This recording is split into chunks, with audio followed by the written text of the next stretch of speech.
Bonjour, je m'appelle Laetitia Ternisien, je suis responsable de la prépadalose, préparation qui accompagne les étudiants qui souhaitent passer le CRFPA. Je suis également une ancienne enseignante, j'ai enseigné à la fois à la faculté et dans le privé, et je suis une ancienne avocate au barreau de Paris. Aujourd'hui, je vous propose d'enregistrer une vidéo sur comment lire et comprendre une décision rendue par la Cour de cassation. Pourquoi cette vidéo? Eh bien parce que, vous le savez, la jurisprudence est une source du droit et les étudiants sont évalués pendant tout leur cursus sur leur compréhension des décisions de justice. Comment on évalue concrètement la compréhension des décisions? Il y a deux moyens. Le premier moyen, c'est la fiche d'arrêt que tous les étudiants connaissent, qui permet finalement de synthétiser une décision de justice. Et la deuxième manière, ce sont les commentaires d'arrêt, où là, on va rentrer beaucoup plus dans le détail, sous la forme d'un plan structuré. Et c'est évidemment beaucoup plus compliqué de faire un commentaire d'arrêt qu'une fiche d'arrêt. Comment avoir une bonne note sur cette fiche d'arrêt ou sur ce commentaire d'arrêt? Eh bien, à mon sens, il faut comprendre tous les termes qui sont dans cet arrêt. Et c'est bien le tout qui est important ici, parce qu'il faut être capable d'expliquer chacun des termes, chacun des mots qui sont utilisés par la Cour de cassation, savoir exactement ce qu'il y a dans chaque paragraphe et entourer certains mots-clés qui nous donnent des indications sur ce qu'a pu vouloir dire la Cour de cassation. Je pense qu'il est plus facile de voir ça avec un exemple concret. C'est pour ça que je vous ai prévu deux exemples en particulier. Un premier qui est sur une décision de cassation, ce qu'on appelle un arrêt de cassation en matière de vie privée. Décision qui a été rendue par la première chambre civile de la Cour de cassation le 28 mai 1991. Si je rentre dans le détail de cette décision, on voit qu'au début de la décision, on peut décortiquer chacun des termes et tout au début, vous voyez que la Cour de cassation va mettre sur le moyen unique. Qu'est-ce que ça veut dire sur le moyen unique? Ça veut dire que le demandeur au pourvoi, c'est-à-dire celui qui saisit la Cour de cassation, a des arguments, c'est ce qu'on appelle des moyens, et si on met moyen unique, c'est donc qu'il avait un argument principal. Deuxième ligne, vous voyez, vu l'article 9 du Code civil. C'est ce qu'on appelle un visa, ça veut dire que la Cour de cassation s'est appuyée sur cet article, l'article 9 sur la vie privée, pour rendre sa décision. En dessous, qu'est-ce que vous voyez? Vous avez un plus gros paragraphe avec plusieurs éléments. Au début, vous avez les faits. Ce qu'on appelle les faits en droit, c'est le constat de qu'est-ce qui s'est passé dans cette affaire. Là, il s'agissait d'une publication qui portait sur le patrimoine d'une personne qu'on appelle le roi des Caldoches, avec le montant de ses déclarations fiscales, et puis on voyait qu'il n'était pas assujetti à l'impôt sur le revenu. Ça, ce sont les faits. Et donc jusqu'au mot « néant », vous voyez que c'est la partie qui retrace les faits. Sur la deuxième partie du paragraphe, c'est-à-dire à partir de « accueillant la demande », on voit qu'on va traiter de la décision de la Cour d'appel. C'est-à-dire que là, on avait une décision devant la Cour d'appel, nous avons un pourvoi, et donc on retrouve les deux. Ça, c'est ce que voudrait obtenir le demandeur au pourvoi. On voit qu'il vient dire que ses divulgations sur son patrimoine étaient très précises, et donc ça constitue une atteinte à sa vie privée, ce qui est logique. Et on apprend que la Cour d'appel a condamné M. Z à 8 000 francs de dommages-intérêts. Voilà, ça c'est ce paragraphe qui contient à la fois des faits et la décision de la Cour d'appel. Le paragraphe suivant est très intéressant et surtout le mot « ainsi ». C'est un petit peu original d'insister dessus, mais quand on est juriste, on le sait. Quand la Cour de cassation va écrire « attendu qu'en se déterminant » ainsi, je pense qu'il faut entourer ce mot parce que derrière, on sait qu'on va avoir les motifs de la Cour de cassation. Qu'est-ce qu'on entend par les motifs de la Cour de cassation? Ce sont les raisons pour lesquelles elle a tranché en un sens ou dans un autre.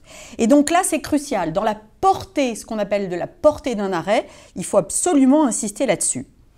Dans cette décision en particulier, Elle vient répéter que le respect dû à la vie privée de chacun n'est pas atteint par la publication de renseignements purement patrimoniaux. Et donc, elle vient dire que là, la Cour d'appel a violé le texte qui était visé par le demandeur au pourvoi. Et c'est pour ça que juste en dessous, vous voyez qu'on appelle ça le parsémotif, puisqu'il démarre par parsémotif. C'est ce qu'on entend être le dispositif. Et on voit parsémotif, casse et annule. Ça veut dire que la Cour de cassation n'est pas d'accord avec la Cour d'appel, elle casse, et ensuite, généralement, on sait est-ce que c'est une cassation avec renvoi ou sans renvoi. Et là, on voit que c'est un renvoi vers une autre cour d'appel, c'est-à-dire que ce dossier va revenir devant une autre cour d'appel par la suite. Voilà, ça c'est la première décision que je voulais voir avec vous pour que vous compreniez un petit peu mieux la structure d'un arrêt rendu par la Cour de cassation. Là, c'est un arrêt de cassation. Deuxième exemple, j'ai pris un arrêt de rejet, parce que c'est pas forcément la même architecture dans un arrêt de rejet. Cette fois-ci, c'est une décision qui a été rendue dans une histoire de troubles anormaux de voisinage, donc extrêmement classique. Ce sont des batraciens, donc des grenouilles, qui font beaucoup de bruit, qui vont gêner le voisin. Notamment, on apprend que le bruit va au-delà de 63 décibels. Donc, on rentre dans les détails du bruit pour savoir est-ce que c'est vraiment un trouble anormal de voisinage. Et donc, ben là, on est au milieu d'une querelle, on va dire, rurale entre deux voisins qui vraisemblablement ne s'apprécient pas. Et c'est la Cour de cassation qui va trancher ce dossier puisque on aura suivi le cheminement normal d'une décision entre les juridictions du fond puis le juge de cassation, le cas échéant. Cette fois-ci, c'est une décision de la deuxième chambre civile du 14 décembre 2017.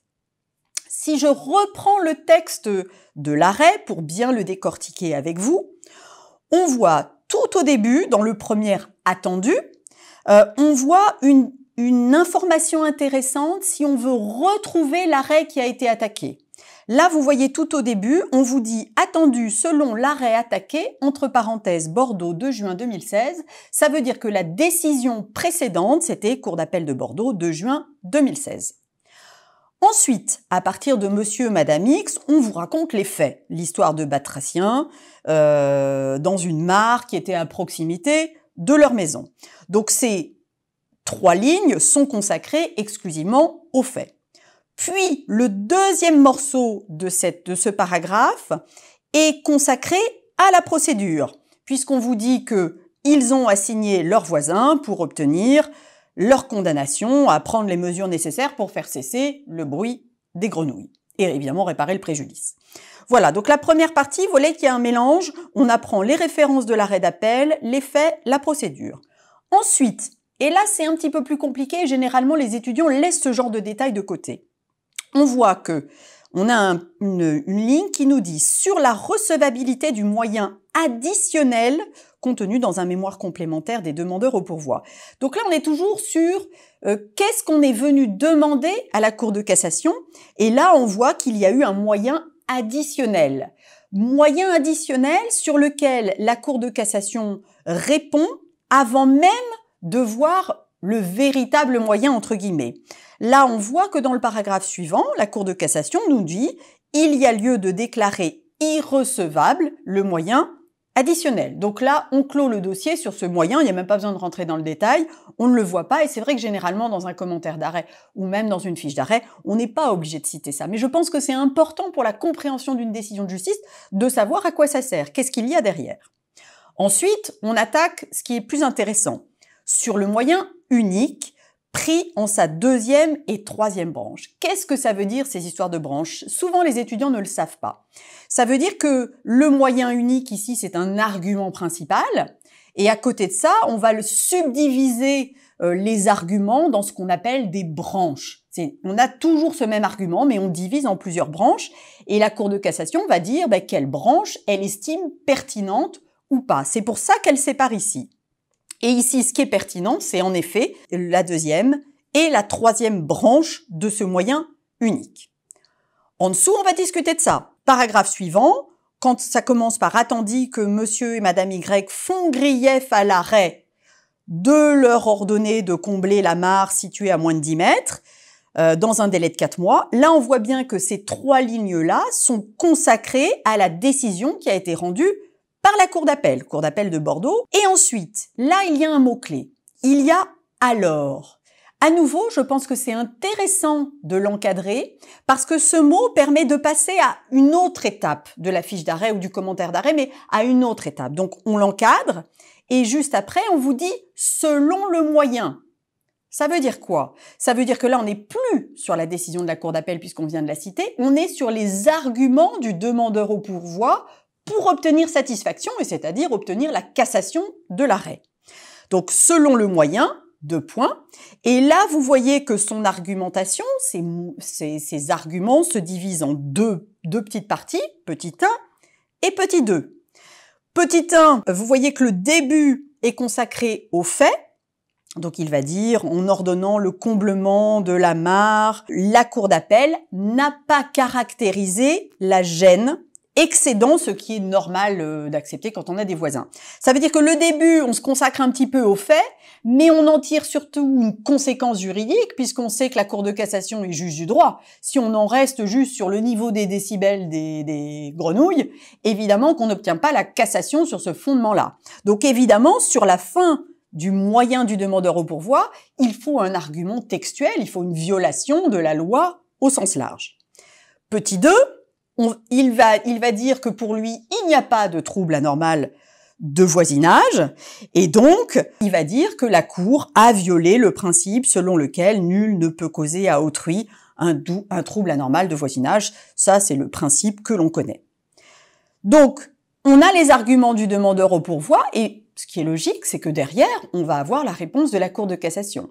Et là, ce qui me paraît important, c'est d'encadrer le « mais attendu », parce qu'on sait qu'après un « mais attendu », c'est la Cour de cassation qui va nous donner sa position.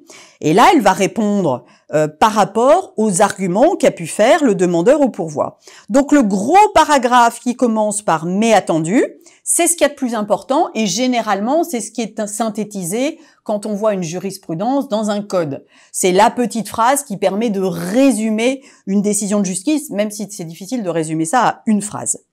Et là, la Cour de cassation, ce qu'elle va dire, c'est que la situation de la mare, le bruit, etc., excédait bien les troubles anormaux du voisinage. Donc, ça veut dire qu'elle avait raison. Et ce qui est intéressant de voir ensuite, une fois qu'on a vu un petit peu la substance même de l'arrêt, c'est de voir que derrière, elle est quand même venue dire qu'il y avait un autre moyen, qu'il était inopérant en sa deuxième branche. Et ça veut dire que si elle ne le faisait pas, on pourrait lui reprocher de ne pas avoir répondu aux arguments du demandeur au pourvoi. Enfin, comme tout à l'heure, on a un par ses motifs. On sait que c'est un arrêt de rejet, puisque vous voyez, je rejette le pourvoi, donc on ne se pose pas la question d'un renvoi ou pas de renvoi.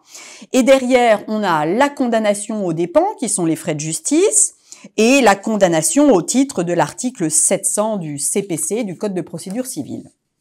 Enfin, dernière chose que je voulais vous dire, en dessous, vous avez ce qu'on appelle le moyen annexé. Alors ça, généralement, personne ne le lit, ou alors il faut vraiment être dans un commentaire d'arrêt et vouloir se documenter en la matière. Qu'est-ce que c'est finalement ce moyen annexé? Ce n'est autre que les arguments du demandeur au pourvoi qui ont été rédigés par son avocat. Cette fois-ci, c'est un avocat au conseil. Donc on a le détail de ce qu'on avait remis à la Cour de cassation pour obtenir cette décision. Donc ça peut servir, mais ce sont des détails qui souvent ne doivent pas donner lieu à la fiche d'arrêt et au commentaire d'arrêt. Voilà, j'espère vous avoir éclairé. Je vous dis à bientôt.